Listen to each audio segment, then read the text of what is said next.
everyone. Third debate between Vikram Kushal Mahajan and Veer Kushal Mahajan in the summer of 2020. Would one of you like to share what is the debate that we're discussing today?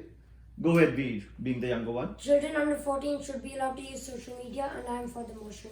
Great. And Vikram? I'm against the motion. Since Veer, you are for the motion, we're going to ask you to go first. Children under 14 should be allowed access to social media. Hi, I'm Veer Mahajan, and the topic of today's debate is children under 14 should be able to use social media, and I am for the motion. Children under 14 should be able to use social media because it promotes their independence, knowledge, understanding of the world, ideas, and emotions. First of all, social media is a really big place. Some estimates from 2019 say that there were about 3.5 billion people in social media at the time, and this number is only growing. Children under 14 can share their ideas on this massive platform in an easy to use format. They can also learn about other people's ideas and experiences, and they can gather more knowledge from first-hand accounts. This is a truly unique experience and should therefore be accessible to everyone. This is different from other sources on the internet such as Google and Wikipedia, because over there you can't discuss anything, and discussing is the point of social media. Children can also learn about being responsible and independent. They can, by being potentially exposed to inappropriate things, they will learn to ignore and look at only what they should be looking at. While some children may look at these inappropriate things, as Vikram will no doubt point out, this is a fundamental part of them maturing, and as they will understand that they must make responsible choices. However, I do think that it may be better for them to be monitored by their parents and by other websites to make better choices. This brings me to my next point. I know that parents might not be able to monitor their children, which is why other apps such as YouTube Kids are very helpful. YouTube Kids is a branch of YouTube where only child-appropriate content is posted. There are also many other platforms to monitor children on social media. Now let me briefly address cyberbullying and counter it. I'm aware of the dangers of cyberbullying, and I know that children under 14 are vulnerable to the dangers, but that is why moderation of time on social media and supervision is fundamental. While cyberbullying is a part of the real world, children need to be equipped for facing bullying, and moderation of time on social media and supervision by parents and other apps does just this. And if you still aren't convinced that children should be able to use social media, there's several more pros, but I'll just mention a few more of them. Social media provides us a distraction, and while distraction can be good or bad, for example, a distraction can be bad when someone is trying to do some important work. They can keep on getting distracted by notifications from social media. Distraction from social media can also be good sometimes by, for example, when someone's going through trauma or are just very bored. Social media's distraction can help them. Social media also helps introverts to meet and communicate on a unique platform. Research shows that children can also become more empathetic by using social media. Social media is also a free way to get access to news, ideas, and other important information. Finally, another pro is that social media offers many different perspectives and opinions. In schools, people will spend time with people of similar backgrounds. In public schools and private schools, they will spend time with people of a similar geographic background and socio-economic background respectively. Therefore, only have some different perspectives. But on social media, it's full of many different people, as I said, on over 3.5 billion people, and so they will be exposed to multiple perspectives. This broadens their perspectives, which is very important. Now, you may be wondering that someone can spend lots of time on social media, right? That's really bad for their eyes, but that can be countered very easily. If children are brought up to limit their social time, they will make a habit of it. This is why it's more important for children under 14 to use social media, because they can make a habit of limiting their time to 1 hour or 2 hours a day. An example is my parents. They limit all my screen time to 2 hours a day. That includes Wii time, iPad time, and TV time. As I was saying, the parents will limit this, and this is when children are making a habit. It's better than adults are exposed to social media because they might not be able to make a habit with their age. And so the parents play a key role in making social media a non-addictive, safe place for children. Social media is a free resource that lets children get access to information, allows children to express their ideas, gather more knowledge, become more responsible, and much, much more. Children under 14 are at a critical age where they need these resources and need to become social to succeed in life. And so, children under 14 have the right to social media in a controlled and responsible environment. So, we must let them use it. Veer, for your opening thoughts. Vikram, over to you. Against the motion, social media should be allowed for children under the age of 14. Greetings, good evening. I am speaking against the motion. Children under 14 should not be allowed to use social media. First of all, social media results in addiction. UCLA's Brain Mapping Center found that children using social media get addicted to it and start constantly checking for likes to their posts. In fact, they realize that getting likes on social media triggered the reward center of the brain. Some social media users, including children, confess to using social media accounts more than 100 times a day, including during school. Secondly, and very importantly, social media can become dangerous. Many times, adult stalkers pretending to be children lure innocent children into sick traps. Thirdly, according to DoSomething.org, excessive social media usage can result in sleep disorder, depression, addiction, and stress. Children should not be exposed to all of this. Fourthly, children spend time on social media when they could be doing other things, like studying, reading, or playing outside. Also, social media makes children more self-centered, not empathetic, because in social media accounts, they get to create a page all about themselves, making them think they are very important, and it also makes them less caring. And lastly, social media makes children vulnerable to cyberbullying, which is more likely to plunge them into depression than regular bullying and is more hurtful. Thank you. Thank you, Vikram. Veer, did you have any questions for Vikram? Yes, I noticed that you were very focused on the fact that people can get addicted and that cyberbullying is very dangerous. I countered those. But not all apps do. Lots of children are depressed when they get mean posts on Twitter, Snapchat, and other things like that. Yes, but they can also have settings enabled that block comments or something like that. Did you counter Veer, Vikram? Yeah, I want to ask, how does using social media make children more empathetic? Because they understand other people's posts and they can understand what other people have been through, how other people have felt all over the world. The people who have suffered a lot, and so they get multiple perspectives and therefore become more empathetic. I also want to ask one other thing. Do you have any solution to adult stalkers pretending to be children who can lure children to dangerous traps? Because that's a very serious threat and you don't really seem to counter that. They can be limited by apps and by their parents to not respond to other people's emails or other people's things. They can try to avoid it. They can try to understand hints that this person is probably not good, and then they can just try to avoid physical interaction if they must. I want to answer that question. First of all, if you avoid everyone on social media, that kind of removes the social from social media. Secondly, how do you know? Because adult stalkers are pretending to be children. You don't know if they're adults or children. You can you can, even if you don't meet them physically, you can still be lured into giving them personal information which can put you in threat. Yeah, and that can also happen as an adult, which is why you must be equipped for your life. You can be monitored by your parents. If you want to meet someone, your parents can go with you, and then you'll be safe from any harm. One last clarification. So you're saying it's a good thing? So you're saying it's a good thing for children to be exposed to adult stalkers? No, they'll be going with their parents.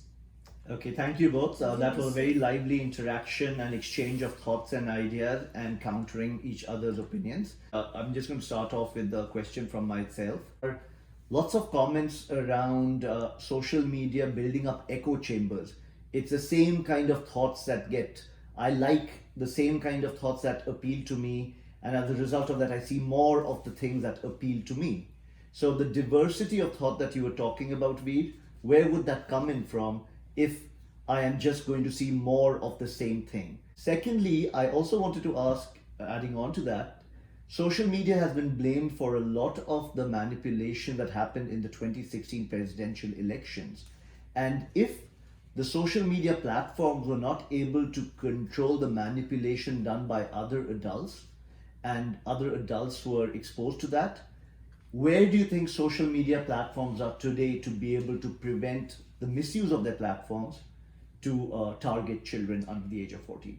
Go ahead, Veer. Social media can't do everything, which is why it's the responsibility of parents to like restrict what the children are seeing, make sure that what they're seeing is appropriate for them. And I forgot the first part of the question because it was so long.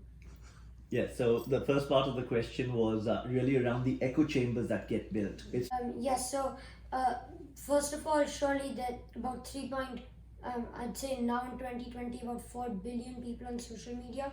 So the amount of people, surely all of them can't have a similar perspective. And if the echo chambers that you're talking about, people can try to intentionally expose themselves to broader perspectives so that they can have more broader opinions and a better understanding of the world instead of just repeatedly going to one. Thank you, Veer. Vikram, did you have anything to add? What I wanted to say was the second part doesn't really have anything to do with children under 14 because it was related to politics and presidential elections. So that I would like to avoid. The first part talks about seeing bubbles, which I have to say is a very good point, and I agree with it wholly. Thank you, Vikram. Yes. Any questions from the audience? I only have two small points. One is, why the age limit of 14? The argument has been that virtually what you're saying is that it should be below 14 or above 14. So what is the significance of 14 there? It could as well be 18. There's a voting age which again is somewhere connected to the maturity of the children and things like that. That is one. The second is, what do you think about the newspapers, the written news that there is? Is that also a social media or not? Because that does allow the children to read whatever the newspaper says in their school libraries. So what do you think about that?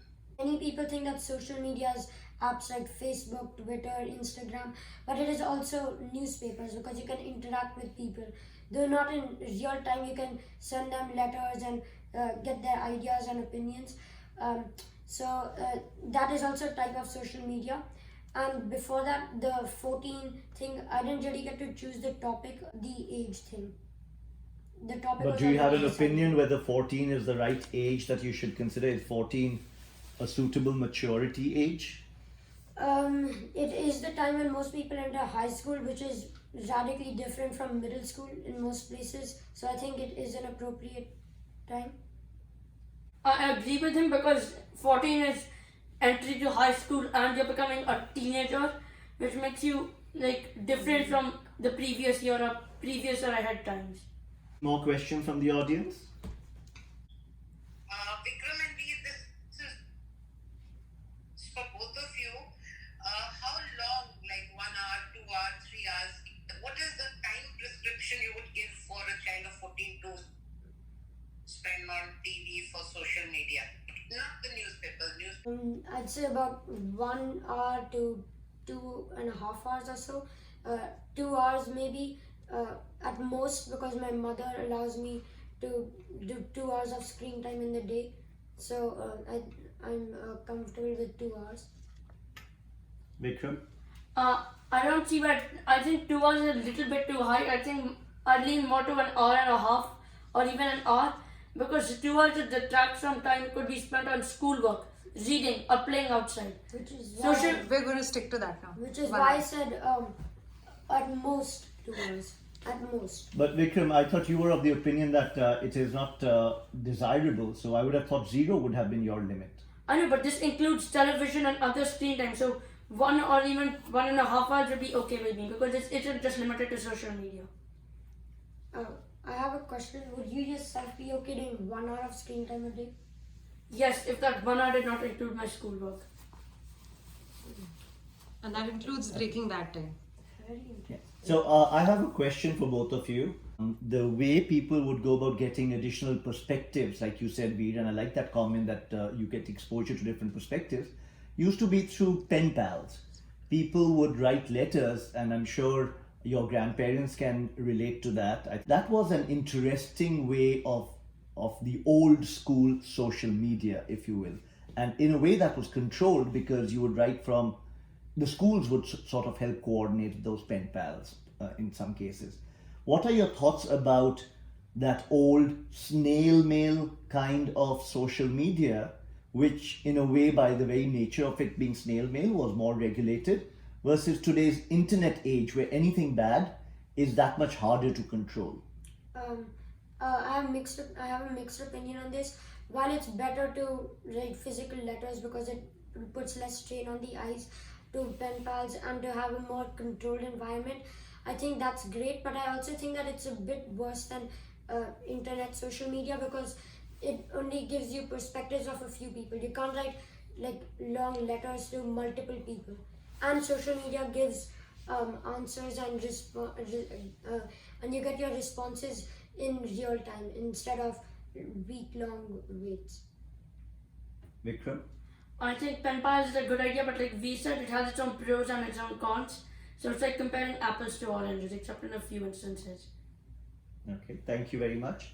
Any more questions from the audience? Tell me, very nice debate, guys. I wanted to know, a lot of children, because of use of social media, are forgetting or are losing out on emotional intelligence or social intelligence of actually interacting with each other. It's become more about taking pictures somewhere rather than actually meeting your friends, or even in fact, if you see girlfriends and boyfriends break up over a WhatsApp note or over social media, how do you kind of balance that, or should social media only be used for educational purpose only at a young age?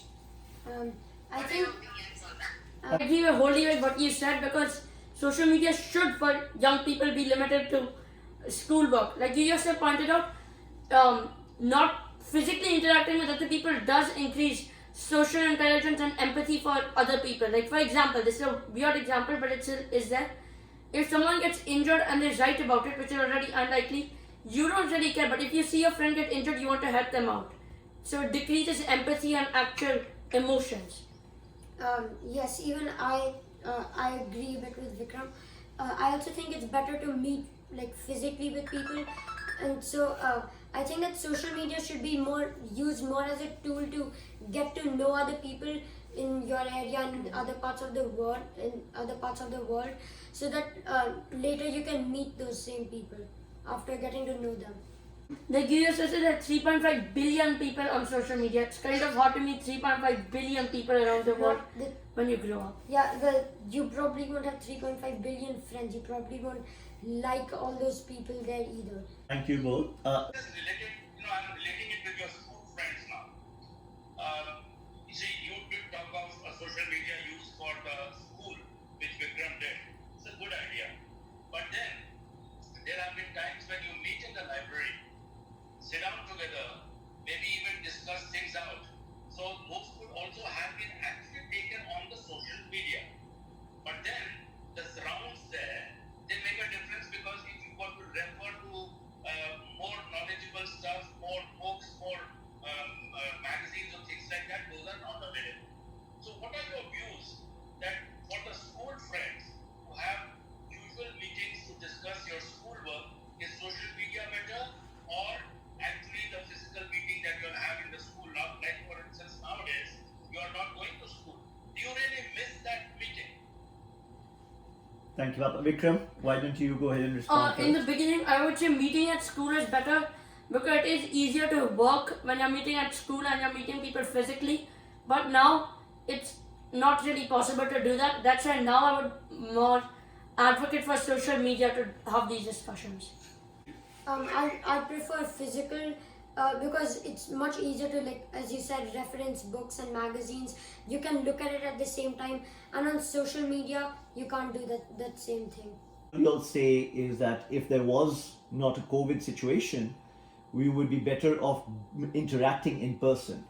But you are saying that in a controlled environment, it should still be possible to use social media for children under the age of 14, while Vikram, you are emphatically against that altogether. So my last question is really in context of what the school is providing, and yes, it is in context of COVID, or we can look at it beyond COVID as well. When you all were at school before COVID struck, you all did have access to lots of tools in school which gave you, even your Pleasanton School District, you would interact with teachers and other students. You had to have a Pleasanton School District email address.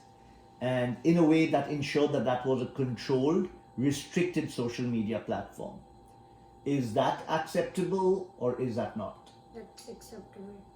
That's Okay. actually good. They're controlling it to people within the same school, like within the same city.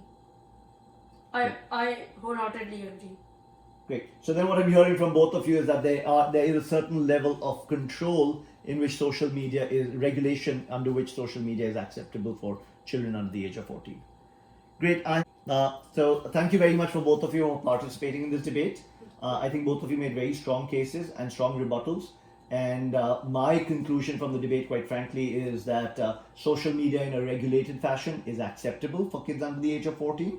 And quite frankly, as a parent, as your parent, as your father, I'm very happy with how the school is controlling your access to social media.